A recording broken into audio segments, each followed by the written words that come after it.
2021년 5월 6일 최병무 이펙트 시작하겠습니다. 자, 요즘 민주당 대선 주자들이죠. 이재명 경기도지사, 이낙연 전 민주당 대표, 정세균 전 국무총리, 이 세 사람들 사이에 20대 청년들을 겨냥한 돈 풀기 경쟁, 이게 가열되고 있습니다. 이 문제를 오늘 말씀드리려고 하는데, 자, 이 부분에 관해서 사실 원조격이라고 하면 이재명 경기도지사죠. 성남시장 때부터 어떤 국고를 풀어서 청년들한테 뭘 주겠다, 이런 얘기를 쭉 해왔고 실제 실적도 있습니다. 거기다 재난지원금, 최근에는 기본소득 얘기까지 하고 있는 상황인데, 또 여기다가 뭔가를 하나 얹었다. 근데 이 논쟁은 저는 굉장히 중요한 논쟁이 될 것이다 라고 판단을 하기 때문에 지금 말씀을 드리는 겁니다. 자, 우선 이재명 경기도지사가 얘기한 거는 4일입니다. 4일날 고등학교를 졸업하고 취업하는 청년들에게도 많은 기회를 줄 수 있는 세상을 만들어봤으면 하고, 경기도도 적극적으로 협조하겠다. 대학을 안 가는 청년에게 세계 여행비 1,000만 원을 지원하면 어떤가, 이런 제안을 했습니다. 자, 그러자마자 이낙연 전 민주당 대표가 또 5일날 이런 얘기를 했습니다. 이게 이제 젠더 문제, 심지어는 민주당 박용진 의원 대선 출마한다고 하죠. 거기에 여성도 군대에 가도록 하자, 이런 얘기를 하고, 그러니까 이 문제를 이제 유튜브에 나와서 얘기를 한 건데, 현재로서는 모병제를 단계적으로 확대하는 것이 가장 합리적이고, 군대를 젠더 문제의 해법처럼 보는 것 자체가 적절하지 않다. 제대할 때 사회 출발 자금 같은 것을 한 3천만 원 장만해서 드렸으면 좋겠다. 제대 후 나아가고자 하는 분야에 도움이 될 만한 부대에 배치되는 등 군복무가 인생의 보탬이 되도록 배려하면 어떻겠나. 청년들이 사회에 진출하는 순간 인생에 단 한 번이라도 평등한 기회가 주어졌으면 좋겠다. 사회 출발 자금이 될지 무엇이 될지 방법을 생각하고 싶다. 이렇게 얘기를 했습니다. 자, 정세균 전 국무총리 4월 29일 날 이렇게 얘기했습니다. 미래 씨앗 통장 제도로 모든 신생아들이 사회 초년생이 됐을 때 부모 찬스 없이도 자립 기반을 구축할 수 있도록 20년 적립형으로 1억 원을 지원하는 정책을 설계 중이다. 청년들이 대학 등록금이나 주거 비용에 대한 부담을 덜고 꿈을 펼칠 수 있도록 돕자는 것이다. 이렇게 얘기해서 이 세 후보가 모두 지금 청년들을 겨냥해서 돈을 풀겠다, 이런 얘기를 하고 있는 겁니다. 왜 그럴까요? 바로 4월 7일 보궐선거에서 20대가 박영선 후보보다는 국민의힘 오세훈 후보를 훨씬 더 많이 찍었다는 것이 실증적으로 나타나니까 민주당 발등에 지금 불이 떨어져서 20대에 돈 풀겠다, 맞춤형으로, 이런 얘기죠. 이미 문재인 대통령은 노인 일자리 정책, 이게 대부분 그냥 일회성입니다. 일회성 노인 일자리 정책으로 문재인 대통령의 60대, 70대 지지율이 꽤 올라갔습니다. 그런 거 아시나요? 여론조사 기관 관계자들 취재를 해보면 과거에 비해서, 지금도 물론 60대, 70대는 문재인 대통령에 대해서 부정평가가 훨씬 높죠. 높은데 과거에 비해서 굉장히 나아졌다. 이런 걸 아셔야 됩니다. 과거에 비해서 나아졌습니다. 60대, 70대에서. 왜 그러냐? 이걸 여론조사 전문가들은 노인 일자리 정책으로 해석을 하고 있습니다. 그것 때문에 문재인 대통령이 웬만한 자식보다 낫네. 노령수당, 노인복지, 이걸 통해서 누구나 쉽게 어디 가서 용돈 몇십만 원 정도는 충분히 벌 수 있는, 체력만 있으면. 이런 정도의 노인복지 정책을 지금 하고 있으니까 노인들이 실제 그런 얘기를 하고 있습니다. 웬만한 자식보다 낫다. 자식이 언제 용돈 주느냐? 용돈 주는 사람도 많죠, 물론. 더 많겠죠. 그러나 그렇게 됩니다.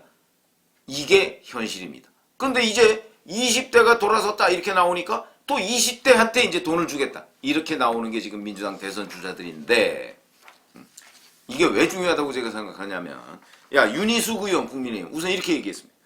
맹목적인 대학 진학을 유도하는 것도 문제지만 무조건 대학을 안 가면 1,000만 원을 준다는 것 역시 비전도 책임도 없는 포퓰리즘이다, 이렇게 얘기를 했고요. 이준석 전 국민의힘 최고위원인가요? 이제 사탕 발림 공약들도 단위가 기본이 1,000만 원대다. 이재명 지사가 어느 순간에 허경영 씨를 초월할 것인지 궁금하다. 그리고 대학에 안 간 분들은 이야기를 들으면서 모멸감을 느끼는 분도 있을 것이고 개탄할 분들이 많을 것이다, 이렇게 얘기를 했습니다. 비판만 있습니다. 비판만. 자, 그런데 이렇게 비판을 하고 다 맞는 얘기입니다. 이준석 전 최고위원, 윤희수 의원 얘기 다 맞는 얘기죠. 이렇게 돼야 되는 거죠. 그러나 정치 현장에는 이런 것만 있는 게 아닙니다. 다 맞는 얘기인데, 그런데 실제 돈을 풀면 어떻게 되겠느냐. 표가 나옵니다. 그렇죠. 이런 걸 생각해 보시면 됩니다. 여론조사를 통해서 뭐 30대 이상한테 여론조사하면 얘기 안 되죠. 20대한테만 돈 준다고 그러니까 그건 얘기 안 되고, 20대를 표본으로 해서 만약에 여론조사를 했을 경우에 그래도 아마 이런 부분에 관해서 찬성하느냐 그러면 아유 그래도 나라 돈을 그렇게 쓰면 안 되지요 라고 해서 반대하는 여론이 더 많을 겁니다. 여론조사를 하면. 그런다 실제 돈을 풀면 어떻게 되겠느냐. 찬성이 훨씬 많죠. 좋은 정책입니다. 청년들한테 기회를 줘야죠. 그것도 또 틀린 얘기 아니죠. 근데 청년들한테 기회를 주는 건 좋은데 돈을 준다 직접. 그거는 겉으로는 뭐 대부분의 청년들이 위선자다 이런 얘기가 아니고, 겉으로는 아 그렇게 하면 안 됩니다 라고 하지만 실제 돈을 풀면 효과가 있다. 이게 정치 현장입니다. 그렇기 때문에 정치를 하는 사람들은 이런 거를 이렇게 학자처럼 이렇게 비판만 해서는 곤란한 거죠. 뭔가 대책을 내놔야 됩니다. 표가 움직이는데, 국민의힘 입장에서 본다면 표가 저쪽으로, 20대 표가 저쪽으로 움직이는데 그걸 야 왜 그 나쁜 곳으로 표 움직이느냐고 비판만 해서는 움직이는 표를 막을 수가 없다. 그래서 제가 지금 인용을 할 수 있는 게 이런 거 있습니다. 기억하시는 분들 계실 텐데 2018년 9월 달에 김성태 자유한국당 원내대표가 국회에서 대표 연설을 합니다. 이때 뭘 제안하느냐. 주요 포인트는 문재인 정부의 소득주도 성장을 비판하는 겁니다. 이렇게 얘기했습니다. 문재인 정권은 세금 뺑소니 정권이냐, 임기 중 무차별 세금 살포로 정권의 임기를 관리하고 임기 후 주랭랑 치겠다는 심보다. 과감한 정책 전환으로 출산 장려금 2천만 원을 지급하고 이 아이가 성년에 이르기까지 국가가 1억 원의 지원금을 지급할 수 있도록 해야 한다. 이렇게 얘기를 했습니다. 그러니까 이거를 언론에서 출산주도 성장론, 소득주도 성장론을 비판하면서 출산주도 성장론을 주장했다. 이렇게 얘기를 했죠. 근데 요거 잘 보세요. 아까 정세균 전 국무총리가 미래 씨앗 통장이라고 얘기한 거, 이게 김성태 원내대표가 2018년에 주장했던 것을 그대로 베낀 겁니다. 1억 원까지 똑같고 20년 적립형 1억 원, 여기는 국가가 1억 원의 지원금을 성년에 이르기까지 준다. 똑같습니다. 그런데 이때 출산장려금 2천만 원에 대해서 민주당 관계자, 심지어는 당내에서조차 야 무슨 아이를 돈으로 계산하느냐 이렇게 비판했죠. 저는 이 정책이 맞다고 생각합니다. 소득주도 성장론 비판 좋죠. 그러나 그 비판에 머물러서는 안 되고요. 그러면 청년들의 표를 가져올 수 있는 현실적인 대책을 내놔야 될 거 아닙니까? 어찌 보면 20대가 이렇게 돌아선 것이 문재인 정부의 어떤 젠더 정책에 의한 반감 이런 것도 있지만, 저는 김성태 원내대표의 당시 자유한국당 원내대표의 이런 제안들도 조금은 영향을 미쳤을 수도 있겠다. 이런 생각을 하게 됩니다. 이건 정치 현실이죠. 저도 어디에 나가면요, 지금 얘기한 이런 포퓰리즘들 다 비판합니다. 왜냐면 뭐 저는 이런 돈 없어도 충분히 살 수가 있고, 그래서 비판합니다. 맞는 얘기죠. 그걸 누가 반박을 할 수 있겠습니까? 포퓰리즘이고 국가 재정을 튼튼히 해서 정말 우리 사회에 취약한 분야, 취약한 계층 이런 사람들한테 더 많은 걸 줘야 된다. 거기에 누가 그걸 부정할 수가 있겠습니까?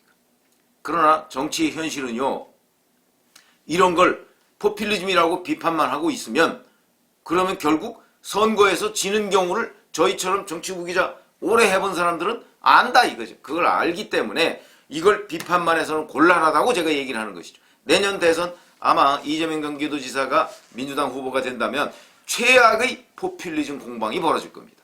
그때 국민의힘이든 뭐 윤석열 전 검찰총장이든 아니면 윤석열 전 검찰총장이 국민의힘에 들어가서 후보가 되든 어떻게 됐든 간에 야당 후보는요, 이 여당 후보들의 포퓰리즘을 공격하고 그리고 국가 재정을 튼튼하게 하겠다 이렇게 하면 집니다. 선거에서 집니다. 그건 명백합니다. 그렇기 때문에 자, 이렇게 비판만 할 일이 아니고 실질적으로 뭔가 취약한 분야, 국민의힘이 취약한 분야가 어디입니까? 30대와 40대 아닙니까? 30대, 40대를 위해서 국민의힘도 그 취약한 분야를 어떻게 역전시킬 수 있는가 하는 부분을 연구해서 비판하고 대안을 내놔야 되는 것이지. 그래서 심하게 얘기하면 이 사람들의 환심을 사야 됩니다. 지금 이 사람들 환심 사겠다는 거 아닙니까? 그게 대표적인 포퓰리즘이지만 그 포퓰리즘을 우리가 공격만 해서는 표가 나오지 않는다. 그거는 명백하다 하는 걸 지금 말씀을 드리려고 하는 것이고, 자, 실질적으로 김성태 2018년 9월달 원내대표 같은 이런 대안과 함께 비판과 대안이 함께 나오고, 자, 이때까지만 해도 자유한국당은 20대 청년들의 표를 받을 거라고는 생각도 못했습니다.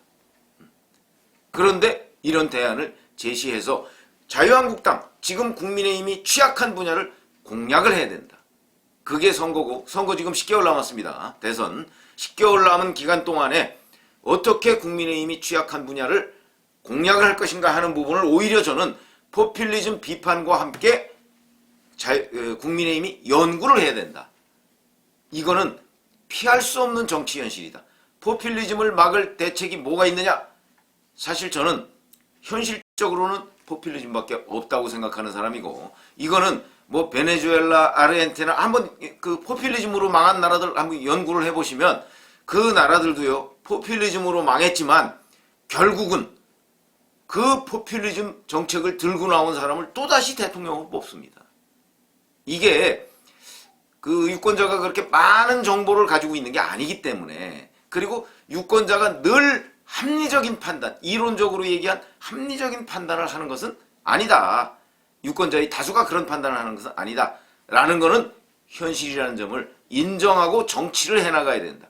우리가 학교에서 교과서로 이론을 배우는 게 아니다. 그래서 정치는 꼭 머리 좋은 사람이 해야 되는 거 아니다.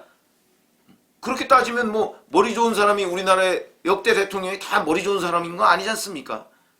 그렇기 때문에 정치는요, 그거보다는 감수성, 이런 것들이 훨씬 더 중요한 영역이다. 이 말씀을 드리려고 지금 하는데, 지금 뭐 많은 언론들이 이 여권 주자 세 사람의 그 어떤 돈 풀기 경쟁을 비판적으로 보도하고 있는데, 그건 언론은 그럴 수밖에 없을 거라고 생각을 하지만 실제 현장에서 정치인들은, 특히 국민의힘 정치인들은 달라야 한다. 이런 말씀을 드립니다. 감사합니다.